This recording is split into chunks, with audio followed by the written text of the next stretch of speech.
మీరెప్పుడైనా ఆలోచించారా? యేసుక్రీస్తు జన్మించకముందు మరియమ్మ జీవితం ఎలా ఉండేది? ఆమెను చూసి గ్రామస్తులు ఎందుకు అనుమానించారు? యోసేపు నిజంగానే ఆమెను విడిచిపెట్టాలని నిర్ణయించుకున్నాడా? బైబిల్లో చివరిసారిగా మరియమ్మ గురించి ఎక్కడ ప్రస్తావించబడింది? ప్రపంచవ్యాప్తంగా కోట్లాది మంది మరియమ్మను గౌరవిస్తారు. కానీ ఆమె జీవితంలో దాగి ఉన్న భయంకరమైన అవమానాలు చాలామందికి తెలియవు. ఈరోజు మనం బైబిల్ మరియు చరిత్ర ఆధారంగా మరియమ్మ జీవితంలోని ఆశ్చర్యకరమైన రహస్యాలను తెలుసుకోబోతున్నాం. ఈ వీడియో చివరి వరకు చూస్తే మరియమ్మ ఎందుకు విశ్వాసానికి గొప్ప ఉదాహరణగా నిలిచిందో మీరు ఒక కొత్త కోణంలో అర్థం చేసుకుంటారు. Welcome to Kumar Bible study. మీరు కనుక మొట్టమొదటిసారి మా ఛానల్కి వస్తే దయచేసి మా ఛానల్ని సబ్స్క్రైబ్ చేసుకోండి. ఎందుకంటే ఇలాంటి విలువైన వీడియోలు మిస్ కాకుండా ఉండడానికి బెల్ ఐకాన్ నొక్కి పెట్టండి. కుదిరితే ఒక లైక్ చేయండి. ఇంకా లేట్ చేయకుండా మనం వీడియోలోకి వెళ్ళిపోదాం.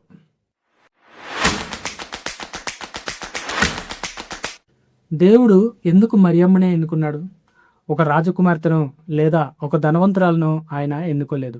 ఆయన నజరేతు అనే ఒక చిన్న గ్రామంలో నివసిస్తున్న సాధారణ యువతిని ఎన్నుకున్నాడు.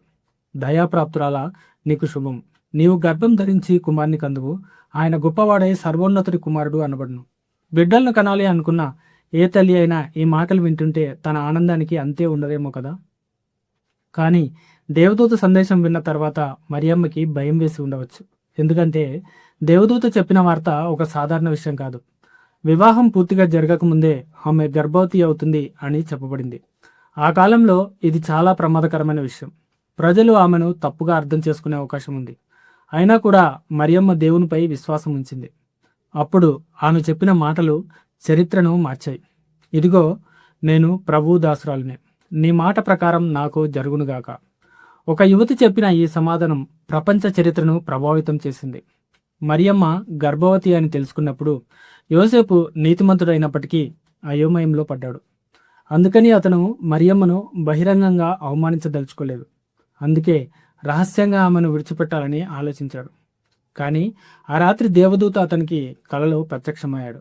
నీ భార్య అయిన మరియను చేర్చుకొనుటకు భయపడకము, ఆమె గర్భం పరిశుద్ధాత్మ వలన కలిగినది. ఈ సంఘటన విన్న తర్వాత యోసేపు మరియమ్మను భార్యగా చేసుకున్నాడు.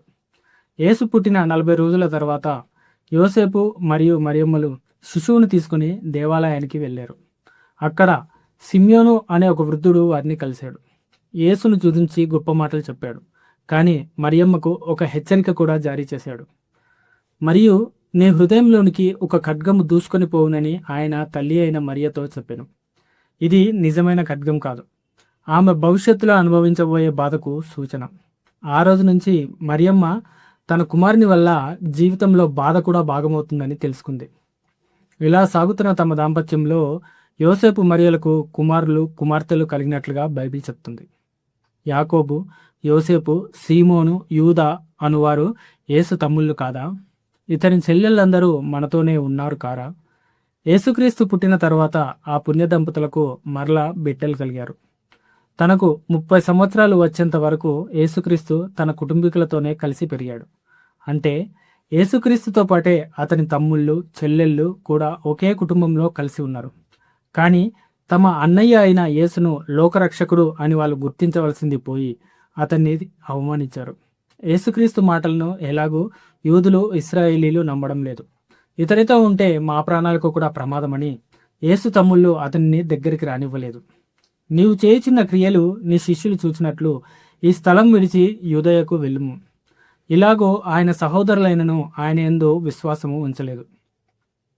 పై సంగతులను పరిశీలిస్తే యోసేపు కుటుంబం క్రీస్తు ఎడల ఏ విధంగా ప్రవర్తిస్తున్నది సులభంగా అర్థమైపోతుంది.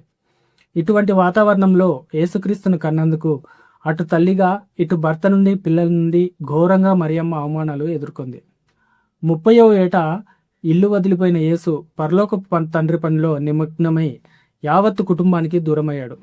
అయితే మన ప్రభువును చూడకుండా ఎంతకాలమైనా కనలేని తండ్రి యోసేపు ఉండగలడు.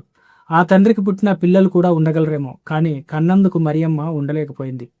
కడుపు తీపి ఆపుకోలేక తన కడుపున పుట్టి తమ అన్నను నమ్మని కుమారులను వెంటబెట్టుకుని పెద్ద కుమారుని చూడ్డానికి బయలుదేరింది. నవయవ్వనం నుండి వృద్ధురాలైనంత వరకు యేసుక్రీస్తును ధరించినందుకు ఎన్నో కష్టాలను అనుభవించి ఎన్నో అవమానకరమైన మాటలను ఆమె వినవలసి వచ్చింది. దానికి తోడు తనను చూడ్డానికి వచ్చిన తన తల్లిని పెంచిన తండ్రి అయిన యోసేపును చూచి యేసుక్రీస్తు మీరు ఏల నన్ను వెతుకుచుంటిరి, నేను నా తండ్రి పనుల మీద ఉండవలనని మీరు ఎరగరా? యేసు మాటల్లోని పరమార్థాన్ని ఆలోచించని ఈ ఎంగిలి ప్రపంచం మరియమ్మను ఎన్ని మాటలు అని ఉంటుందో మీరు ఒక్కసారి ఊహించుకోండి.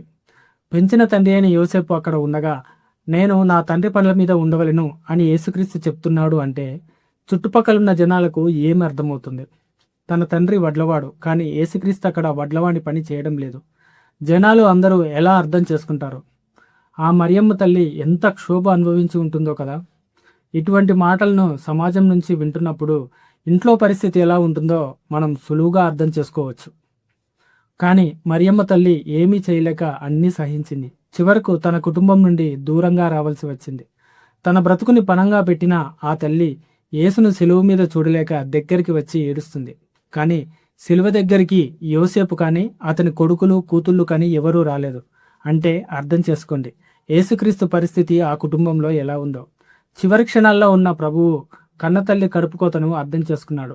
సిలువనొద్దకు కట్టుకున్న భర్త లేక పుట్టిన పిల్లలు రాకపోయినా ఒక మాతృమూర్తిగాను ఒక సేవకురాలుగాను ఆ వృద్ధాప్య మందు దిక్కులేని స్థితిలో సిలువ దగ్గర వచ్చి నిలబడింది మరియమ్మ. అప్పుడు యేసు తన తల్లి తాను ప్రేమించిన శిష్యుడిను దగ్గర నిల్చునుట చూచి, ఇదిగో నీ తల్లి అని చెప్పెను. ఆ గడియ నుండి ఆ శిష్యుడు ఆమెను తన ఇంట చేర్చుకున్నాను. పై వ్యాఖ్యలను తీవ్రంగా ఆలోచించగలిగితే మరియమ్మ తన వారందరినీ విడిచిపెట్టి ప్రభు దగ్గరికి వచ్చేసింది. లేకపోతే మరో శిష్యుని వెంట ఆ తల్లి మరియా ఎందుకు ఉండాలి? ప్రభువే తన తల్లిని యోహానుకు అప్పగించుకున్నాడు అంటే ఆమె తన వారందరినీ ఆఖరిగా వృద్ధాప్యమందు కూడా వదులుకొని తనను చేరుకుందని తెలుసుకున్నాడు.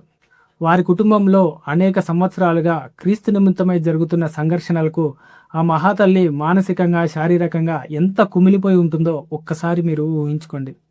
సిలువ తర్వాత కూడా మరియమ్మ మనకు బైబిల్లో కనిపిస్తుంది. అపోస్తుల కార్యంలో 1వ అధ్యాయంలో ఆమె శిష్యులతో కలిసి ప్రార్థిస్తున్నట్లుగా వర్ణించబడింది. ఆమె అక్కడ ఒక నాయకురాలుగా కాదు, విశ్వాసంతో ఎదురు చూస్తున్న ఒక భక్తురాలుగా కనిపిస్తుంది. అదే బైబిల్లో ఆమె పేరు చివరిసారి కనిపించే సందర్భం. మరియమ్మ జీవితాన్ని పరిశీలిస్తే మనకు ఒక విషయం స్పష్టంగా కనిపిస్తుంది.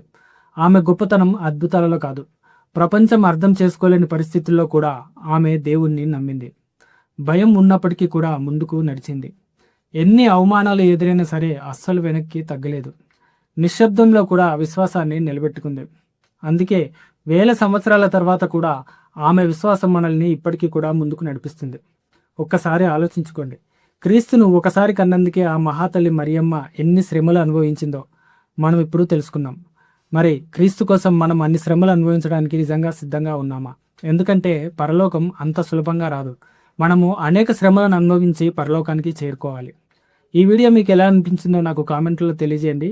అలాగే ఇలాంటి మరిన్ని వీడియోల కోసం మా ఛానల్ని సబ్స్క్రైబ్ చేసుకోండి. మీకు హైప్ బటన్ కనిపిస్తే హైప్ చేయండి, లైక్ చేయండి, షేర్ చేయండి. మరొక మంచి వీడియోతో మళ్ళీ మనం కలుద్దాం.